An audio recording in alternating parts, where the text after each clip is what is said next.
मिथुन राशि वालों को इस सप्ताह व्यापार के अंदर को बहुत बड़ा लाभ मिलने की पूरी संभावना दिखाई दे रही है। संभावना ही नहीं, ये पूरी तरह से घटित होता हुआ भी दिखाई दे रहा है, बशर्ते आपकी खुद की पत्रिका के अंदर जो भी ग्रह हैं वो सही जगह पे बैठे हों, यानी कि अमूमन आपकी बुध और शुक्र की स्थिति ठीक हो। आपका खुद का लग्न क्या है ये भी निर्भर करता है। बहरहाल अब हम शुरू करते हैं। देखिए क्या है, शुभ से शुरुआत के अंदर तो ये है कि आप लोगों के छठे भाव के अंदर जो शुक्र यहाँ पे बैठे हुए थे 20 तारीख को यहाँ पे आ चुके हैं, 21 तारीख को ही आ गए थे, 20-21 के आसपास। तो शुक्र के सप्तम भाव के अंदर आप लोगों की युति हो रही है। पहली बात किसके साथ हो रही है? सूर्य और मंगल के साथ हो रही है, यानी कि राजा है, सेनापति है और अब मंत्री भी आ बैठे। मंत्री, ये जो शुक्र जो मंत्री है ना, ये भौतिक सुखों के मंत्री हैं। गुरु जो मंत्री हैं वो आध्यात्मिक सुखों के मंत्री हैं। इन दोनों में फर्क है, दोनों में ही ज्ञान के मामले में दोनों ही उच्च हैं, शुक्र और गुरु। लेकिन गुरु का जो ज्ञान है वो धर्म का है, आध्यात्म का है, नीति का है, नैतिकता का है। शुक्र का जो ज्ञान है वो है भौतिक सुखों का, स्त्री का, लग्जरी का, संपत्ति का। तो ज्ञान के मामले में कोई कम नहीं है। तो भौतिक सुखों के जो मंत्री हैं वो राजा और सेनापति के साथ में मीटिंग कर बैठे हैं और इसी एक दिन के लिए, है ना, लगभग 22 दिसंबर का जो दिन रहेगा, 22 दिसंबर को चंद्रमा भी यहीं पे रहेंगे, यानी कि पूरा राज दरबार एक साथ इकट्ठा हो रहा है आपके व्यापार के भाव में। चंद्रमा स्त्री तत्व को, यानी कि जो रानी है उसको भी डिनोट करते हैं। तो राजा, रानी, सेनापति और मंत्री चारों की एक संगोष्ठी हो रही है आप लोगों के सप्तम भाव के अंदर। तो ये जो योग बन रहा है आप लोगों का इतना खराब नहीं है, ये बहुत बढ़िया योग है। अब ये भूल जाइए थोड़ी देर के लिए कि इनके अंदर आपस में मित्रता है, शत्रुता है, क्योंकि ऐसे समय के अंदर नैसर्गिक मैत्री जो है वो तो चलो हम नहीं बना सकते, लेकिन तात्कालिक मैत्री जरूर बन रही है। जी हाँ, मैत्री के भी पंचदा मैत्री के 2 नियम होते हैं, नैसर्गिक मैत्री और तात्कालिक मैत्री। जो तात्कालिक मैत्री जो है शुक्र, चंद्र, मंगल और सूर्य की बन रही है व्यापार भाव के अंदर। आप लोगों के लिए गुरु भी अभी जो है आपकी ही राशि के अंदर बैठे हुए हैं और वर्गोत्तमी अभी चल रहे हैं। वर्गोत्तमी जब कोई ग्रह हो जाता है तो अपनी पूर्ण शुभता देने में सक्षम हो जाता है। तो गुरु वर्गोत्तमी अवस्था के अंदर है और सीधी दृष्टि डालते हैं, 7वीं दृष्टि आपके व्यापार भाव के ऊपर। तो इसीलिए ही मैंने आपको शुरुआत में कहा कि आप लोगों को बड़ा लाभ मिलने की पूरी संभावना दिखाई देती है। व्यापार के अंदर उन्नति होगी, कोई नया चेंज करेंगे, आपके जो भी साझेदार हैं उनसे बैठ के आप मीटिंग करेंगे या फिर जो भी आपके गाइडिंग व्यक्ति हैं उनके साथ में बैठ के सलाह लीजिए, एडवाइस लीजिए उनकी और उसको फॉलो कीजिए। आपके व्यापार में जरूर उन्नति होगी, कोई बड़ा काम होगा, कोई बड़ा आपको प्रोजेक्ट भी मिल सकता है, बड़ी कोई डील भी क्रैक हो सकती है। तो हिचकिचाइएगा मत, काम को आगे बढ़ाइए। ग्रहों की स्थितियां खास करके व्यापार के मामले में आपके हित में ही जा रही हैं, क्योंकि इन सबकी दृष्टि सीधी आपकी राशि के ऊपर आ रही है। 4 ग्रह तो ये, एक गुरु स्वयं यहाँ पे बैठे हैं, तो 5 ग्रहों की सीधी आपके ऊपर दृष्टि पड़ती है, प्रभाव पड़ता है। तो ऐसे समय के अंदर जो पर्पस चीजें होती हैं वो मल्टीपर्पज चीजें करने का समय होता है। अपने व्यापार में हर जगह आपको हाथ पैर फैलाना चाहिए, ना सिर्फ जो आजकल तकनीक का जमाना है ना, डिजिटल जमाना है, उस तरफ ही नहीं, आपको ऑफलाइन मार्केटिंग की तरफ भी थोड़ा सा ध्यान देना चाहिए। अब हम बात करते हैं एक एक करके करियर और जॉब के। शुरुआत से हम करते हैं यहाँ पे, थोड़ा गड़बड़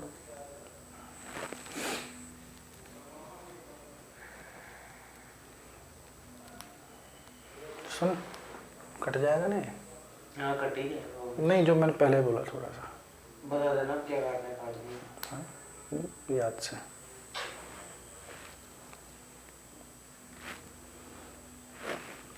शुरू करते हैं आपके करियर और जॉब से। तो आपके यहाँ पे तो देखिए शनि महाराज बैठे हुए हैं और शनि के साथ में चंद्रमा की युति होगी सप्ताह के आखिर के अंदर। 28 दिसंबर को शनि और चंद्रमा मिलेंगे। ये जो युति है इतनी ज़्यादा अच्छी नहीं मानी जाती, इसको विष योग भी कहते हैं। तो काम के स्थान के ऊपर आपको थोड़ा सा तनाव देखने को मिलता है। काम का बर्डन जो है इस सप्ताह के एंड में आकर के मिलेगा। उससे पहले चंद्रमा की युति होगी राहु के साथ में 25 और 27 दिसंबर को, और यहाँ से एक दिन के बाद में 22 दिसंबर के बाद में 23 और 24 दिसंबर को भी चंद्रमा 8वें भाव के अंदर रहेंगे।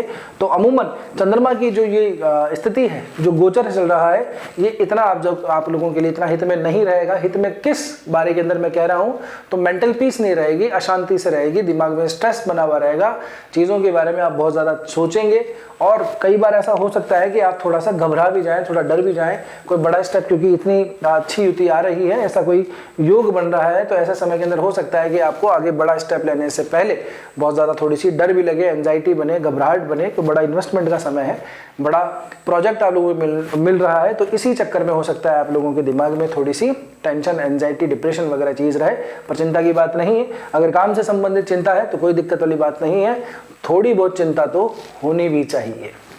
आगे बात करें आप लोगों के बिजनेस की, तो बिजनेस का तो मैंने शुरुआत में ही बता दिया, आप लोगों के लिए बहुत बढ़िया समय है। बस इतना ध्यान रखिएगा अपने पार्टनर के साथ में जो है आप लोगों को थोड़ा सा तहजीब का थोड़ा ध्यान रखना पड़ेगा, क्योंकि सूर्य मंगल की जो युति है ना, व्यक्ति को ऊर्जा तो देती ही है, व्यक्ति को सुख भी देती है, लेकिन साथ ही साथ में व्यक्ति के अंदर अहंकार भी आ जाता है, ईगो भी आ जाता है। तो आप लोगों के लिए हो सकता है कि ऐसा कि आप अपने पार्टनर से थोड़ा सा असहमति के चलते कुछ इस शब्दों का प्रयोग करने, कुछ ऐसा व्यवहार आप लोगों के द्वारा हो जाए जो कि सामने वाले का दिल दुखा दे। तो ईगो क्लैशेस भी ये चीज़ें हमें दिखाती हैं। सूर्य मंगल के साथ जब शुक्र आते हैं तो ईगो कॉन्फ्लिक्ट्स यहाँ पे नजर आते हैं। तो अपने पार्टनर के साथ में, अगर आपका ओन खुद का भी व्यापार चलता है, अगर आप खुद भी हैं, तो आपके जो भी सपोर्टर हैं, चाहे आप रिटेलर काम करते हैं तो जो आपका डिस्ट्रीब्यूटर है, अगर आप डिस्ट्रीब्यूटर का काम करते हैं तो आपके जो रिटेलर हैं उनसे थोड़ी सी तनातनी हो सकती है, तो थोड़ा सा सावधानी आप लोगों को बरतनी पड़ेगी।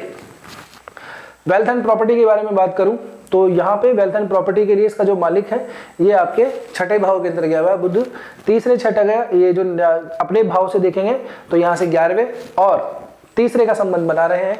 3-11 का संबंध जो है ठीक ठाक होता है, सो होता है, मेहनत करने के बाद व्यक्ति को लाभ मिलता है। तो आप लोगों के लिए प्रॉपर्टी से संबंधित कोई इतना विशेष योग हमको दिखाई नहीं देता है, क्योंकि और बाकी ग्रहों की भी कोई दृष्टि नहीं पड़ती है। तो प्रॉपर्टी वगैरह के मामले के अंदर तो मैं आपको जबरदस्ती का झूठ नहीं बोलूंगा। आगे बात करते हैं आपकी मैरिज और रिलेशनशिप की। तो देखिए आप लोगों का जो प्रेम संबंध है वो तो बहुत बढ़िया है, उसमें तो कोई समस्या नहीं है, उसका स्वामी शुक्र है और सप्तम भाव के अंदर गया हुआ है।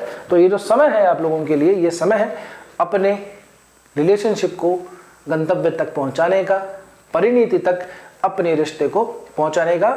यानी कि आप उनसे बात कीजिए, जो भी आपके साथी हैं, अगर आप कई समय से रिश्ते के अंदर हैं और विवाह रचाने का प्रयास कर रहे हैं या सोच रहे हैं, तो यही वो ठीक समय है, आप इस दिशा के अंदर आगे बढ़ सकते हैं, क्योंकि इसके बाद में स्थितियां बदल जाएंगी।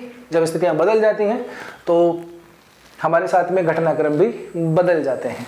तो अभी समय है, अपने दिल की बात कहिए और बात को आगे बढ़ाइए। बहुत बढ़िया, ठीक है, कोई दिक्कत वाली बात नहीं है। बात करो दाम्पत्य जीवन की, तो दाम्पत्य जीवन के अंदर भी वही बात है जो आपके बिजनेस पार्टनर के साथ में है। आपके जो लाइफ पार्टनर है ना, उनके साथ में आप लोगों को थोड़ी सी ईगो क्लैशेस यहाँ पे दिखाई देते हैं। हो सकता है कि आप उनके ऊपर ज्यादा रोब झाड़ें या वो आपके ऊपर रोब झाड़ें, दोनों एक दूसरे की बात बर्दाश्त ना हो और फिर झगड़ा थोड़ा सा आगे बढ़ जाए।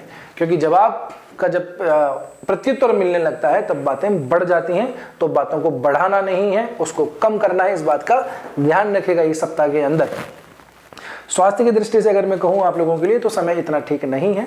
जिन लोगों को मौसम से संबंधित थोड़ी सी प्रॉब्लम रहती है, डस्टिंग से प्रॉब्लम रहती है ना, सर्दी खांसी जुकाम थोड़ी जल्दी लग जाती है, नज़ला थोड़ा सा हो जाता है, जिनको वोकल के अंदर प्रॉब्लम है, यानी कि बात करते हैं तो धीरे धीरे करके बात करते हैं या रिपीटेड मोड में बोलते हैं, हकलाते हैं, तुतलाते हैं, अटकते हैं बात करने के अंदर, उन लोगों के लिए भी ये स्वास्थ्य की दृष्टि से समय ठीक नहीं है। आप लोगों को थोड़ी सा क्या है, अपने हेल्थ का ध्यान रखना ही पड़ेगा। एक चीज़ और, आप लोगों को जो क्या है ना, जिन लोगों को बीपी की, शुगर की और थोड़ी थायराइड की वगैरह की प्रॉब्लम रहती है, स्टोन से संबंधित किसी को प्रॉब्लम है, तो उन लोगों को भी थोड़ा सा हेल्थ के लिए अपना ध्यान रखना पड़ेगा, नहीं तो समस्या थोड़ी सी बढ़ सकती है। बात करता हूँ आप लोगों के लिए किसी अच्छी से रेमेडी की। तो देखिए, रेमेडी की बात तो हम तब करें जब आपकी मुख्य पत्रिका को ठीक से देख लें। सामान्य जो इलाज है वो मैं बता दूंगा अभी, है ना, लेकिन आपकी पत्रिका के अंदर ग्रह कहाँ पे बैठा हुआ है ना, किसकी दशा चल रही है, किसकी महादशा चल रही है, किसका अंतर चल रहा है, किसका प्रत्यंतर चल रहा है, ये सब जानना बहुत जरूरी है। तभी हम किसी कुंडली का ठीक से एनालिसिस कर सकते हैं। तो यदि आप अपनी पत्रिका दिखाना चाहते हैं तो व्हाट्सएप नंबर दिए हुए हैं, आप यहाँ पे संपर्क कर सकते हैं, या फिर हमारी वेबसाइट पे जाकर भी आप अपॉइंटमेंट अपना ले सकते हैं। बात करते हैं आपकी इस सप्ताह की रेमेडी की। तो जो नए दर्शक हैं उन लोगों के लिए, पुराने दर्शकों के लिए वही बात है जो हमने पहले कही थी, क्योंकि मैं ये मानता हूं कि किसी भी उपाय को करने के लिए कंसिस्टेंसी बहुत ज़्यादा ज़रूरी है। जी हाँ, अगर आप रोज रोज नए नए उपाय करेंगे तो उसका कोई फल नहीं मिलेगा। एक ही उपाय को आप कंटिन्यू करते रहिए, रिजल्ट जरूर आएगा। और जो नए व्यूअर हैं हमारे, वो तो देखिए सब्सक्राइबर में कन्वर्ट हो जाइए आप लोग, क्योंकि व्यूअर ही बन के चले जाते हैं, सब्सक्राइब करते नहीं है। तो चैनल को सब्सक्राइब जरूर कर लीजिएगा और वीडियो को तो आप लोगों को लाइक करना ही है, अपने साथियों के साथ में शेयर करें, है ना। और देखिए फिर से कह रहा हूँ कि सब्सक्राइब तो जरूर से करना है। एक चीज़ और है, थोड़ा सा समय बदला है, इसलिए अगर आप हाइप कर देंगे तो जो व्यक्ति इस वीडियो को और देखना चाहते हैं, आपके जैसे और व्यक्ति हैं, उनके तक भी वीडियो पहुंच जाएगा। तो वीडियो को हाइप जरूर से कर दीजिएगा। आप लोगों के लिए आपको क्या करना है, सुबह उठना है, जल्दी उठिए, है ना। एक तो सूर्योदय से पहले उठना बहुत ज़रूरी है आप लोगों के लिए। तो सूर्योदय से पहले उठिए, एटलीस्ट 7-8 बजे तक तो आप बिल्कुल रेडी हो जाओ। इतना तो आप थोड़ा सा मैनेज कर ही लो। सुबह जल्दी उठिए, हाथ में थोड़े से घर के अंदर एक साथ थोड़े कुछ मूंग ले आइए, हरे मूंग जो होते हैं, और उनको जब आप मॉर्निंग वॉक करें, एक्सरसाइज करने जाते हैं, तब आप जो है कुछ मूंग जो है वो आप पक्षियों को डोनेट कर दीजिए। इतना सा काम आप कर लीजिए। एक यदि आपसे हो सके तो गजेंद्र मोक्ष का पाठ अगर हर बुधवार अगर आप कर सकें तो फिर देखिए कैसे चमत्कार आप लोगों के जीवन में होते हैं। बहुत फल आप लोगों को इसका मिल जाएगा। पंच देवताओं उसमें एक देवता है गणेश भगवान, और आप लोगों के लिए जो राशिश बनते हैं वो भी बुध ही बनते हैं। तो उनसे संबंधित पाठ जो है आप लोगों को करना चाहिए। इस उपाय को आप जरूर करिए। क्या परिवर्तन आता है मुझे कमेंट करके जरूर बताइएगा। बस आज के वीडियो में इतना ही, मिलते हैं अगले वीडियो में। तब तक के लिए जय श्री कृष्णा, जय श्री राम। स्वस्थ रहिए, मस्त रहिए, अपना और अपनों का ध्यान रखिए।